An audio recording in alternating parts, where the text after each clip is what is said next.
This is Sati. It was a tradition from ancient India where a widow would immolate herself on her husband's funeral pyre. Now that's just its basic definition. Don't fool yourself into thinking it was done voluntarily. It was very rarely so. Experts believe, like I am of course, that many women were forcibly thrown into the blazing pyre against their will, effectively making it a form of torture. Hey lady, jump into the pyre, you must go with your husband. Yo, why should I die with him? I told him to look out for his health. How is it my fault that he didn't care for his health?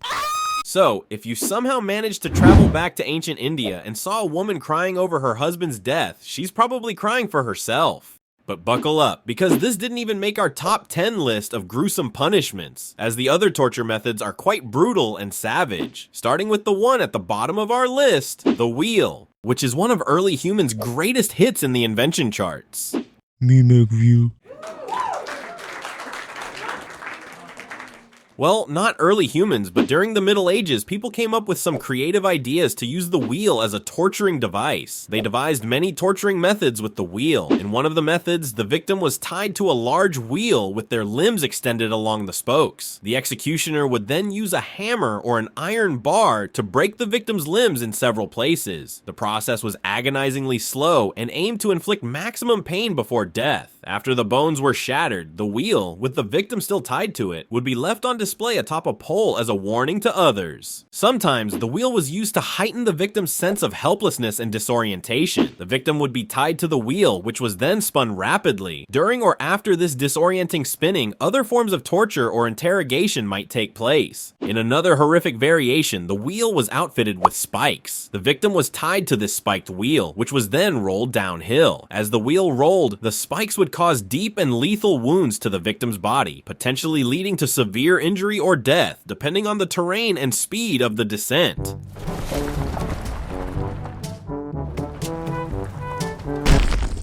Moving on to the next punishment, crushed by elephant. Let's address the elephant in the list. Now, if you think this punishment was not too harsh, then ask those who were sentenced to it. Yup, it's a terrible way to die. This method of punishment was widely used in South Asia for over 4,000 years. The elephant would step on the head of the person sentenced to die. Typically, trainers taught the elephant to touch its large foot gently on the person's head. At this moment, witnesses checked under the elephant's foot to confirm that the prisoner was the one who had committed the crime. The condemned often cried out and begged the witnesses to say it wasn't him. Very few witnesses ever said the condemned wasn't the criminal, fearing the elephant might crush them instead. Who took the cookie from the cookie jar? Please say not me. Please say not me. Not him. Not him? Then you. Wait, what? No, it was him. Sometimes the elephant would drag the condemned through the streets before the crushing. Some elephants were trained to crush the arms and legs first to increase the pain. In other cases, the elephant would stomp the victim multiple times, much like how you might stomp on a cockroach. Oh, a human. I'm not dead yet? There you go.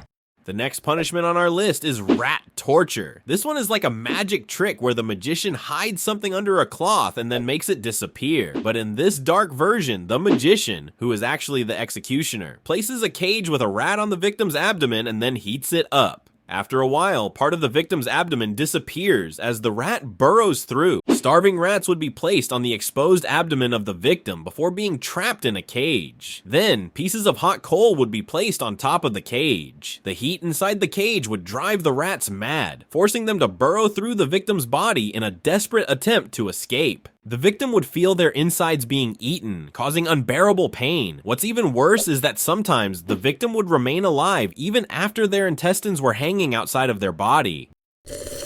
But not for long. Rats were used in various ways to torture victims. In some cases, they were burrowed inside the bodies of victims, eating their way out. In Chile, during Augusto Pinochet's dictatorship, reports indicate that female prisoners had rats inserted into their vaginas through tubes as a form of torture. Aw, is it a boy or a girl? Rats. Moving on to the next punishment on our list, the rack. This method was used to stretch the victim's body. Just a heads up, it won't make you taller, so don't try this at home. The victim's ankles were fastened to one roller, and the wrists were chained to another. As the interrogation progressed, a handle and ratchet mechanism attached to the top roller would slowly retract the chains, gradually increasing the strain on the prisoner's shoulders, hips, knees, and elbows, causing excruciating pain. Through pulleys and levers, the roller could be rotated on its own axis, pulling the ropes tighter until the sufferer's joints were dislocated and eventually separated. Additionally, if muscle fibers were stretched too far, they would lose the ability to contract, rendering them useless. So, I've heard you want to be taller? Yes, baby, make me 6 feet.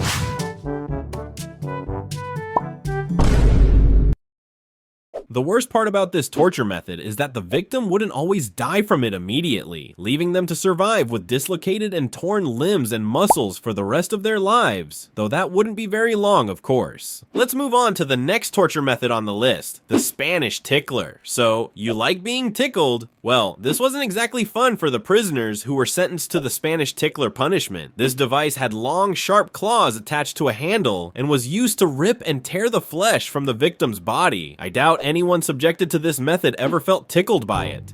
Alright, so you've been sentenced to tickling. Oh my god, that's so terrible. Lol, I'm not even ticklish. Bring it on.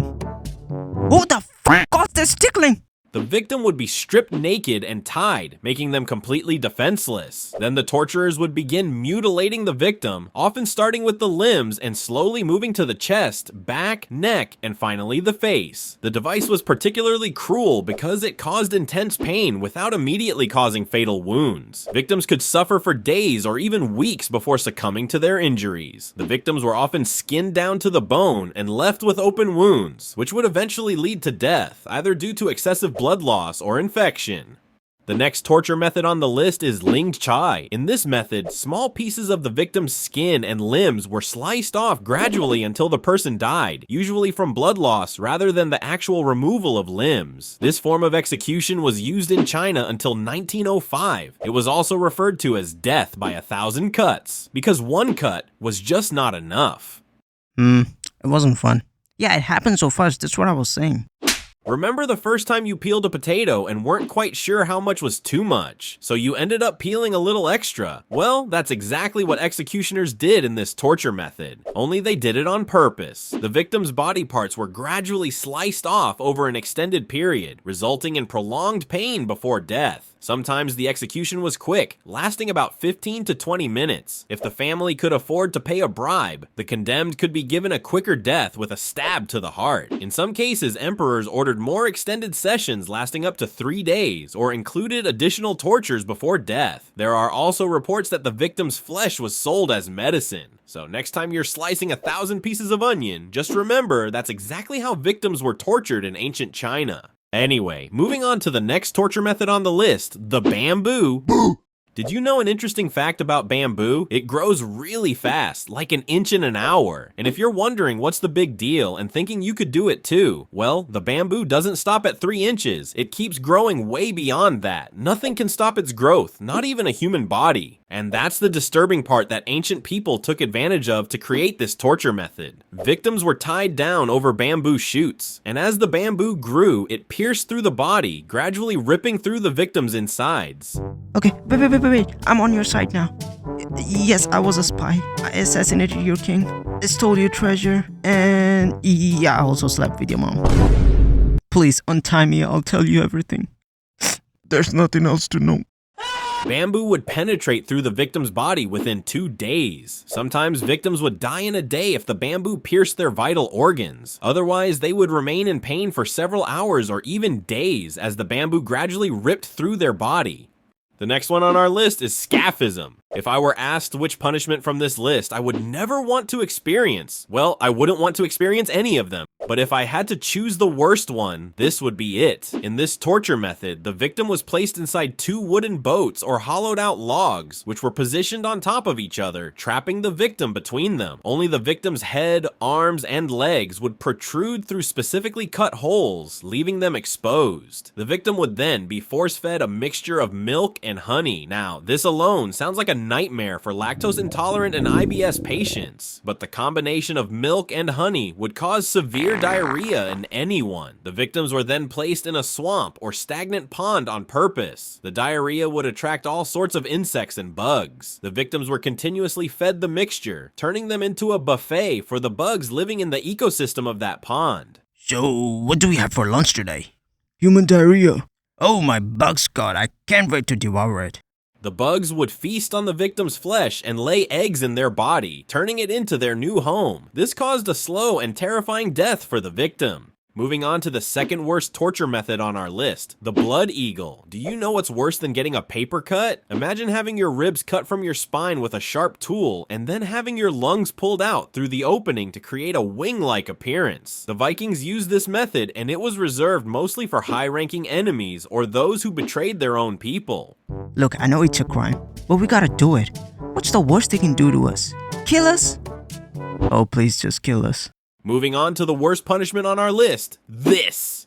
You may be wondering, where's the punishment? It looks like a nice Roman garden party. Well, take a closer look. What do you think makes this party so lit? Girls? Nope. Liquor? Nope. Those large candles are lighting up the party. But here's the catch. They're not just regular candles. Those are people, wrapped in clothes, soaked in flammable substances like pitch or resin. And yes, they're alive, tied to poles. This torture method was called the Roman candle. And to earn this punishment, all you had to do was be a devoted Christian, or just not subscribe to my channel. Nero, the 5th emperor of Rome, hated Christians so much that he used them as human torches for his imperial garden parties. The worst part about this is that despite being wrapped in flammable materials, the victims didn't die quickly. They suffered, feeling the agonizing heat while their muffled screams barely reached the party guests. But if you stood close enough to the candles, you could hear the victims' faint cries as they burned alive. I've been waiting for years to do this.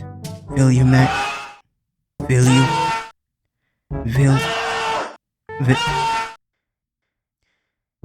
Will you, Matt? Oh, come on! So these were some truly cruel and gruesome torture methods used throughout history. And I don't think it's video games that make people violent. Otherwise, what do you think they were playing back then?